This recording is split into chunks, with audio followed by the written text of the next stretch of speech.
You're listening to the CyberWire Network, powered by N2K.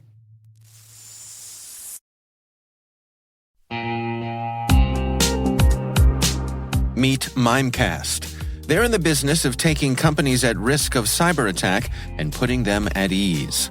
Picture this. It's Monday morning. You're cruising through hundreds of unread emails. Your impulse to promptly click, download, or respond could be a prompt to launch a cyber attack. An email address is a direct digital path to the mind, the machine, and the data of every person in your organization. It needs better security. I know what you're thinking. I'm all set. I have Microsoft 365 protection, Dave. It might not be enough. That's where Mimecast comes in. They've developed a system that fortifies your email security and reduces costs, risks, and complexities, enabling you and your business to work protected.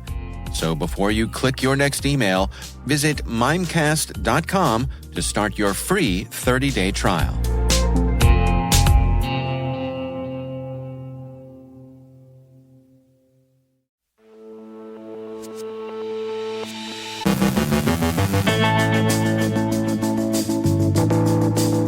Reports of a wide-ranging cyberespionage campaign by China's Ministry of State Security. EvilProxy phishing tool targets executives and defeats multifactor authentication. Vulnerabilities in CPUs. Yashma ransomware targets a wide range of countries. MacOS threat trends. Is there a Russian attempt to disrupt British elections? Boyce from Accenture checks in from the Blackhat conference. Maria Varmazis speaks with the Blackhat Aerospace Village's Kaylin Trychon and Steve Luczynski. Ukraine claims to have stopped a Russian spyware campaign. And Patch Tuesday has come and gone, but the vulnerabilities remain. Unless, of course, you've applied the patches.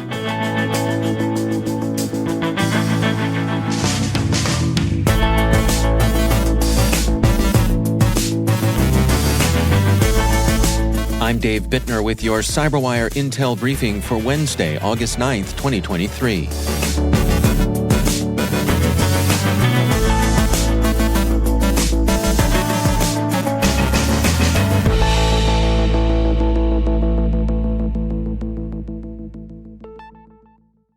Recorded Future's Insect Group has published a report on Red Hotel, a threat actor answering to China's Ministry of State Security that's prospecting targets primarily in Southeast Asia, but in other regions as well. Microsoft tracks Red Hotel as Charcoal Typhoon. SecureWorks calls it Bronze University. The operation appears to be run for the Ministry of State Security by contractors. Recorded Future thinks Red Hotel's activity is marked by unusual scope and intensity.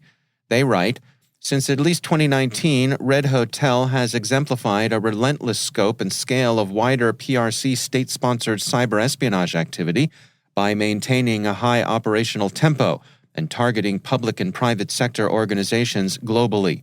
The group often utilizes a mix of offensive security tools, shared capabilities, and bespoke tooling.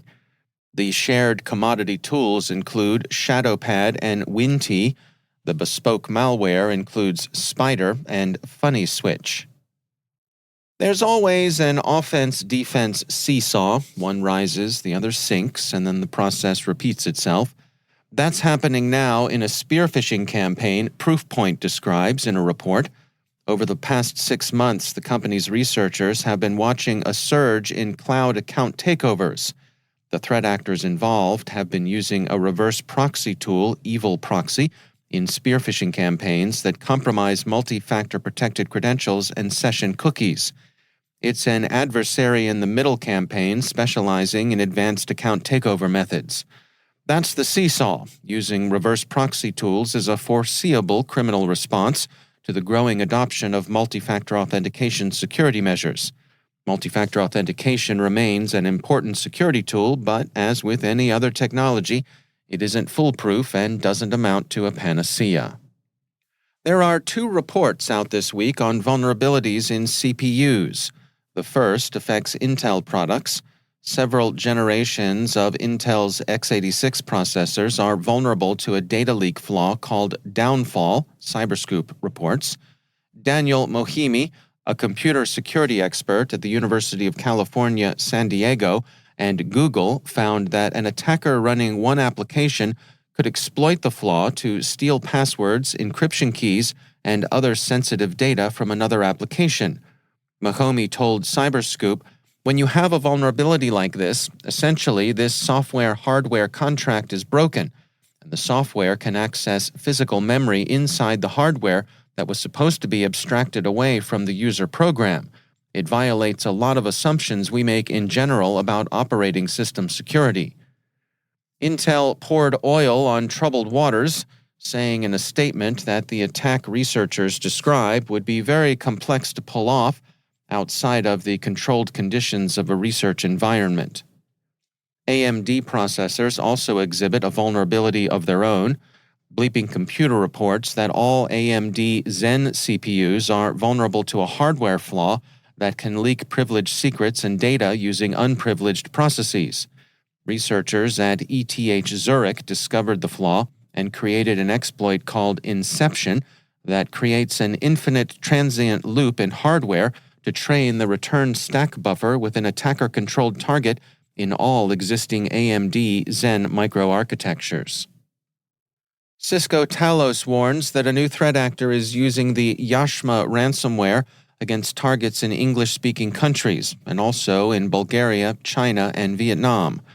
The researchers say Talos assesses with moderate confidence that the threat actor may be of Vietnamese origin because their GitHub account name and email contact on the ransomware notes spoofs a legitimate Vietnamese organization's name. The ransom note also asks victims to contact them between 7 and 11 p.m. UTC +7, which overlaps with Vietnam's time zone. It seems the crooks clock in and out just like the rest of us. Talos also notes that the threat actor's ransom note mimics the one used by WannaCry. And why not? If you're engaged in extortion, what's a little plagiarism among friends? Bitdefender has released its macOS Threat Landscape report, revealing that Trojans pose the primary threat to Macs, constituting over 50% of identified threats. The study highlights that EvilQuest retains its status as the most prevalent malware targeting Mac systems, commanding a substantial 52.7% share. This malware strain encompasses a ransomware module designed to encrypt and exfiltrate victim files, accompanied by a keylogger for harvesting keystrokes and siphoning personal and financial information. Although the majority of antivirus providers are equipped to detect and thwart EvilQuest, its persistent prevalence suggests that attackers continue to deploy it in a scattergun manner, aiming to ensnare vulnerable victims in their wide-reaching dragnet. The Telegraph reports that the ransomware attack and attendant data breach at the UK's Electoral Commission may have been directed by Russian intelligence services. It may have been intended to disrupt British elections. While the incident was detected in October of 2022, the Electoral Commission only yesterday issued a public notification of the attack. Considerable personally identifiable information was exposed. As is so often the case with Russian operations, it will be difficult to distinguish conventional cybercrime from cyberespionage and state-directed influence operations. Reuters reports that the Security Service of Ukraine, the SBU, also known by its translated acronym SSU, said yesterday that a Russian attempt to compromise the Ukrainian Armed Forces Combat Information System had been detected and thwarted. According to the record, the SBU identified the threat actor responsible as the GRU's Sandworm. The Ukrainian security agency says it stopped the Russian military operation in its planning phases. Sandworm's goal is thought to have been the compromise by spyware of Android devices used in Ukrainian tactical networks, but the SBU didn't reveal the specific systems the GRU had targeted. Ukrainska Pravda cites SBU sources as saying Sandworm was trying to work from Ukrainian tablets captured on the battlefield. Their intention was to use those devices to access Ukrainian networks and use that access to spread about a dozen spyware programs.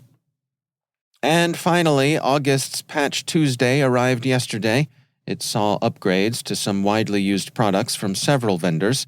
Adobe released patches for 30 vulnerabilities affecting Acrobat DC, Acrobat Reader DC, Acrobat 2020, and Acrobat Reader 2020, Security Week reports.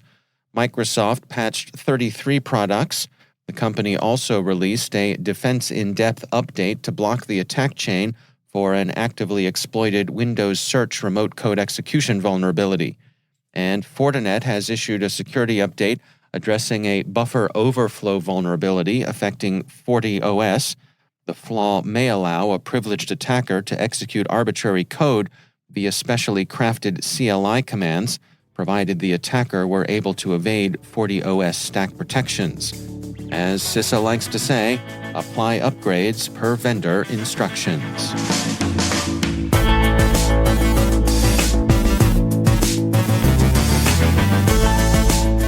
Coming up after the break, Rob Boyce from Accenture checks in from the Blackhat conference. Maria Varmazis speaks with the Blackhat Aerospace Village's Kaylin Trychon and Steve Luczynski. Stay with us.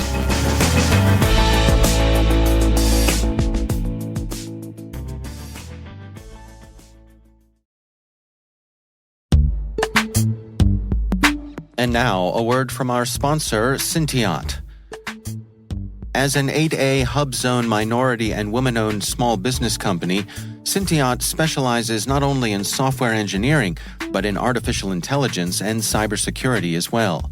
Syntiot's customers, and they retain those customers, include the U.S. Department of Defense, the intelligence community, and the Departments of State and Justice. Their mission is to protect the systems that protect the people who protect us. If you're looking for a partner in accomplishing your mission, check out Syntiot.com. That's Cinteot.com. Your partners in everything data and cybersecurity.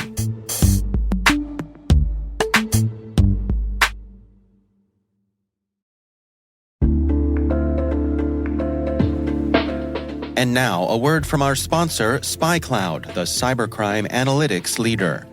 SpyCloud disrupts cybercrime by telling you what criminals know about your business and your customers, so you can take action to prevent ransomware, session hijacking, account takeover, and online fraud. SpyCloud constantly recaptures and analyzes new data from the criminal underground, including credentials, session cookies, and PII siphoned from malware-infected devices. With knowledge of the specific exposed data criminals have in hand from InfoStealer malware on managed and unmanaged devices, security teams can respond with a more efficient and effective process called post-infection remediation that fits seamlessly into existing incident response frameworks. Get SpyCloud's post-infection remediation guide outlining the 7 steps for preventing a malware infection from becoming a full-blown ransomware incident. Visit spycloud.com/cyberwire. That's spycloud.com/cyberwire. And we thank SpyCloud for sponsoring our show.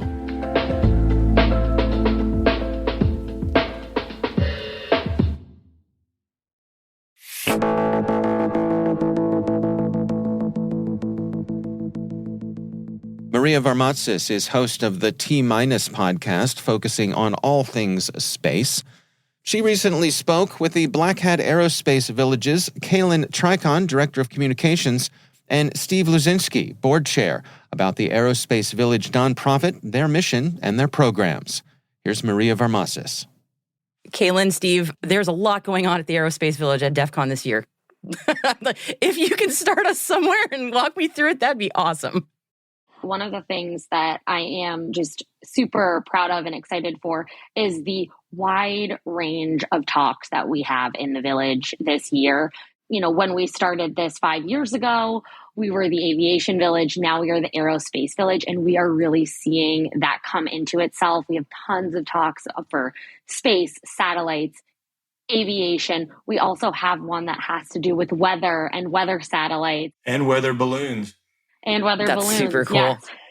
I think that what this shows us is that we really are bridging the gap and reaching the different communities that we are trying to reach by seeing the diversity in these talks.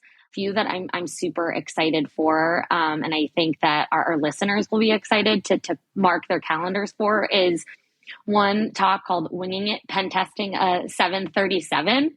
I'm a bit fearful of that, but I think it's going to be a really engaging talk. That feels like very DEF CON to talk about something terrifying and cool at the same time. Exactly. And I think, one of the things that we always say, and we really do promote it through our messaging, is that, we don't want people to cause hysteria and think planes are falling out of the sky. We want to actually show the real world security challenges that this ecosystem faces. To pile on to what Kaylin said, that government side, the growth we've seen over these 5 years. We've got a person from TSA coming in to talk about the screening systems and the cybersecurity involved with that. We've got two nice ladies from the Office of the National Cyber Director, and they're coming in to talk about things from National Cybersecurity Strategy and the Workforce Strategy that's recently published. But they also do work with the National Space Council. So their perspective from that high-level government side of things all the way down to the deep technical and things like what Kaylin's mentioned on both space and aviation. I'm excited. I get to do a talk with the TSA administrator, hearing his perspective on both space and aviation and space-related cybersecurity concerns, the industrial control systems at airports, spaceports, all of that. So in addition to the talks, we have activities that are very deeply technical and very complex on the run side of things. And we've also got activities that are very simple and straightforward in like a crawl, walk, run mentality. So capture the flag events being hosted by Boeing, by Lockheed Martin. The Aviation ISAC has brought in students from Embry-Riddle. We've got students in our talk track. We've got students running these capture the flags. We have other smaller companies like CT Cube, Intelligenesis, showing some of their training systems, some of the industrial control systems as it relates to runway lighting and the security behind those and how they demonstrate that. SpaceX is going to have one of their ground stations there. It sounds like they're going to have a spacesuit and an engine. So it's just good to have some cool things to look at. We'll have an Airbus cockpit. One of our, again, another partner of ours, pen test partners, they have built an Airbus cockpit and they use that to demonstrate. I'm sorry, a cockpit. Yes. And yes, it will be there for fun, the fun of flying it also. So, but demonstrating the photos electronic alone, flight right? bag. And exactly. And they're going to have actual aircraft seats. So we're going to have, your experience of flying out there, being uncomfortable and flying home, you can do that in our village. So we have all of that. And one other event I've been working on this lately is an Ask Me Anything. Yeah. Tell me about that.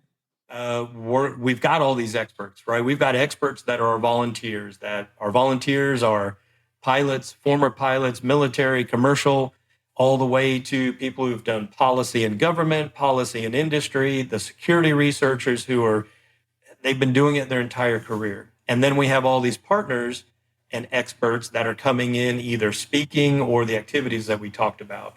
And so folks want to learn from them where you can sit down and say, hey, I want to learn about getting into cybersecurity. I want to learn about getting into cybersecurity in aviation or space sector. And you can hear from folks. If they want to talk about where they work, if you want to know about it, great. But the idea is experienced people who come from a government, an industry, an academic, a security researcher background. You can ask them any questions that you want. You can hear more about what they did, how they got in, the goods, the bads, all of those things. And that brings us to what I'm going to call the satellite in the room here, which is we haven't talked about it in depth yet, but this year, Hackasat finals are going to happen at DEF CON on a satellite that is in space, Moonlighter.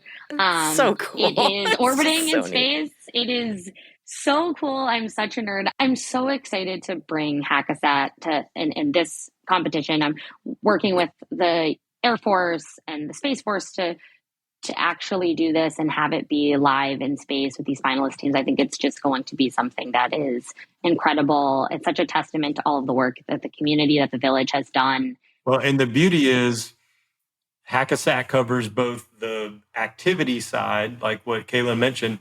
So both on the speaking side and come see it live in action side. We're going to have a CubeSat. The CubeSat, known as the Project Moonlighter that Kaylin mentioned, is a CubeSat launched in June, deployed off the ISS in July. That's what's orbiting. That's what they're hacking on for this capture the flag. Well, we have one because Cal Poly's bringing one in, and you can talk to folks about how it works and what it does.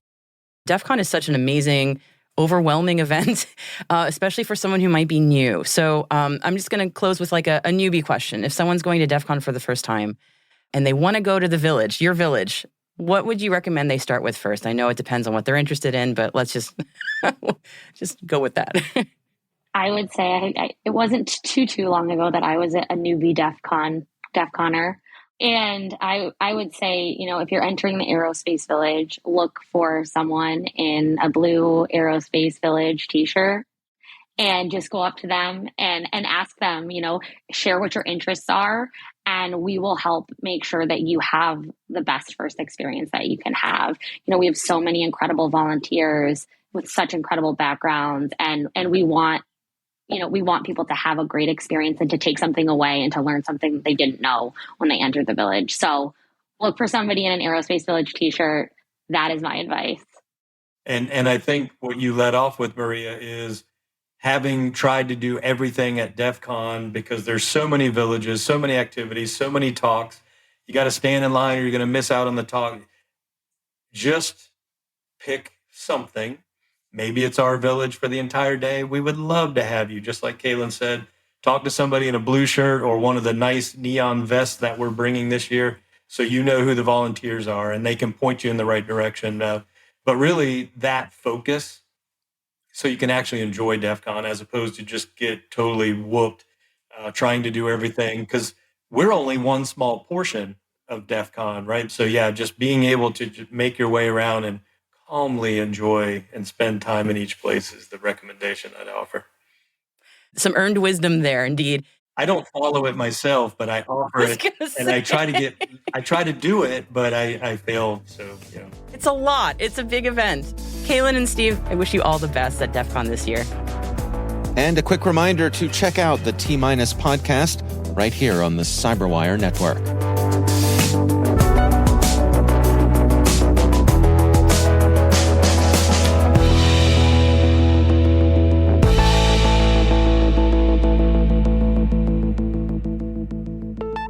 And it is always my pleasure to welcome back to the show Robert Boyce. He is Global Lead for Cyber Resilience and Managing Director at Accenture.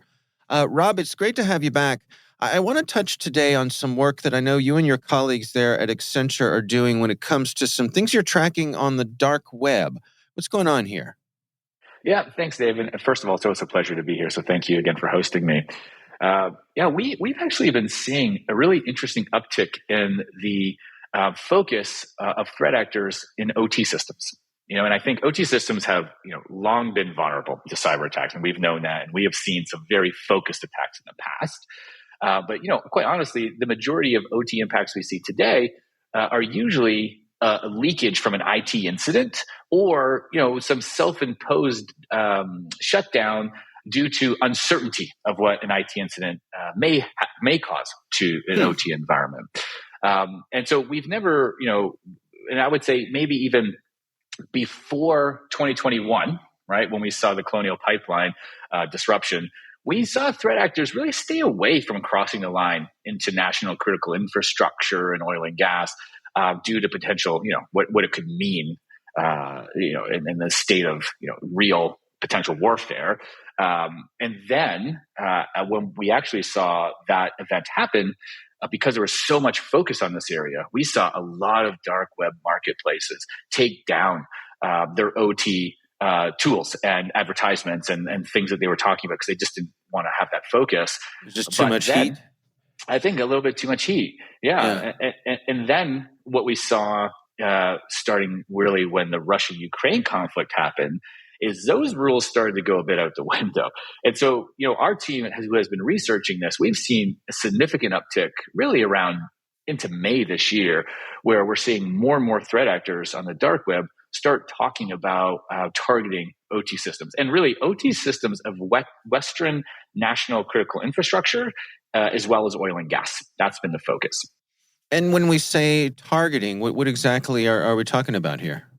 They're looking to buy access into these environments. They're looking for people who are creating exploits within the OT infrastructure or OT systems so that they are able to, of course, successfully be able to cause disruption.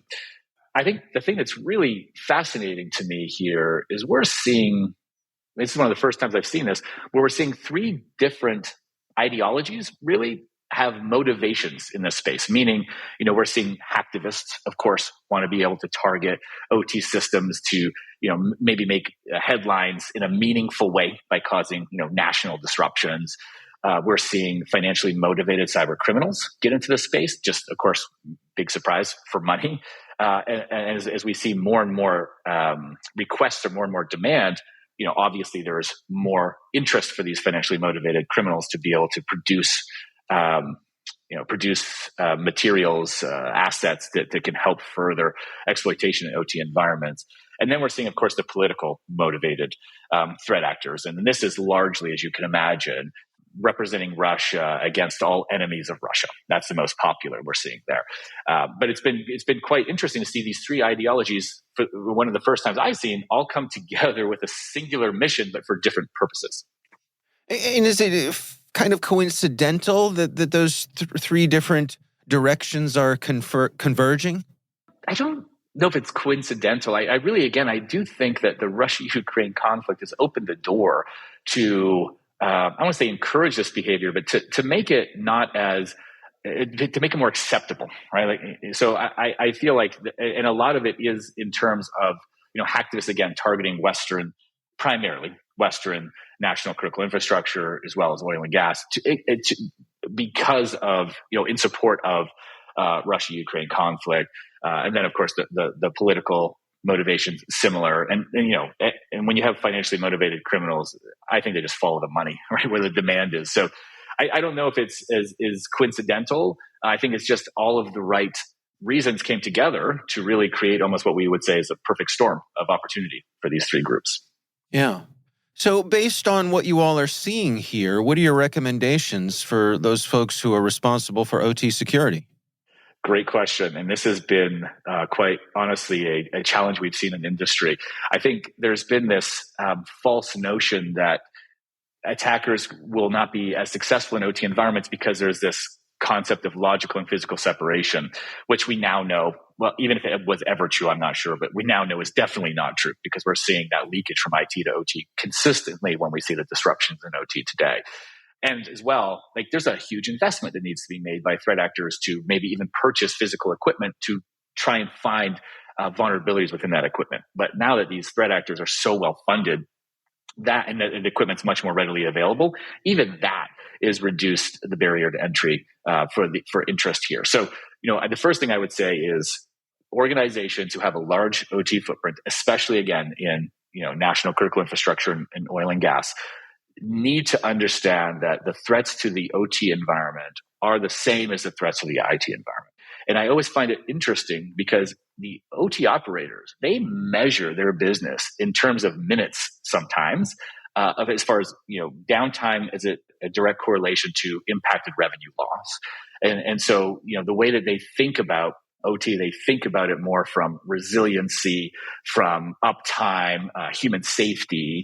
And so what we find works very well is to create those same themes from a security perspective and start to educate the OT operators on why cyber risk is a very similar risk as that you would see, and how it directly impacts resiliency and uptime and revenue.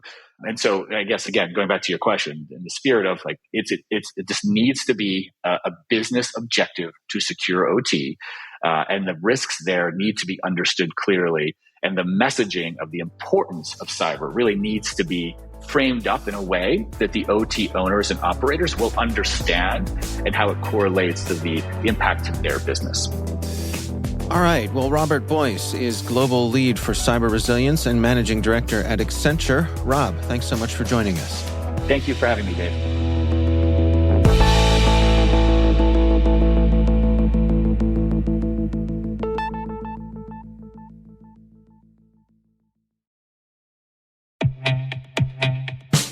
Tired of cybersecurity mega conferences? MWise is different. With a focused agenda and targeted problem solving, MWise is where security's best go to get better. From September 18th through the 20th in Washington, D.C., you'll join a special community of security's sharpest minds. hear perspectives you might not get anywhere else, and reach a new level of mastery that'll prepare you for what's next. Register early and save at mwise.mandiant.com/conf23. That's mwise.mandiant.com/CONF23.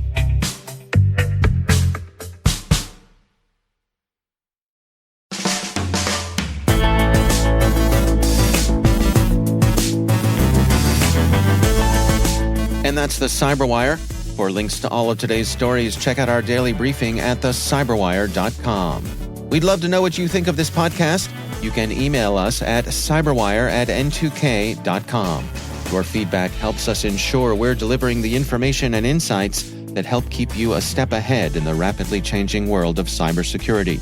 We're privileged that N2K and podcasts like the CyberWire are part of the daily intelligence routine of many of the most influential leaders and operators in the public and private sector, as well as the critical security teams supporting the Fortune 500 and many of the world's preeminent intelligence and law enforcement agencies.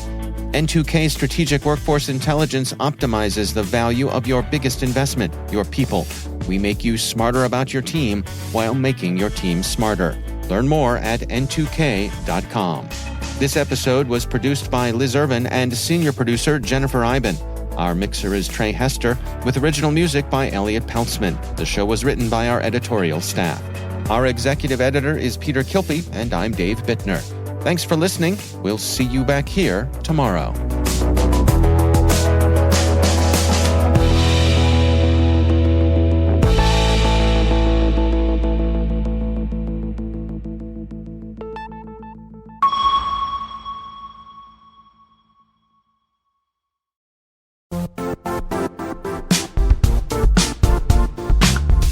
MISSY is a nonprofit organization formed exclusively to further and promote charitable, educational, and scientific purposes, including furthering innovation in cybersecurity through education, global technology partnerships, investment, and community engagement to create a collaborative network of subject matter experts and cyber professionals. Their mission accelerator facilities and programs thrive on finding fresh ideas, technologies, and the people with the passion needed to repurpose current and emerging cyber technologies into capabilities at maximum speed. For information on how you can get involved, please visit missy.tech. And we thank MISSY, the Maryland Innovation and Security Institute, for sponsoring our show.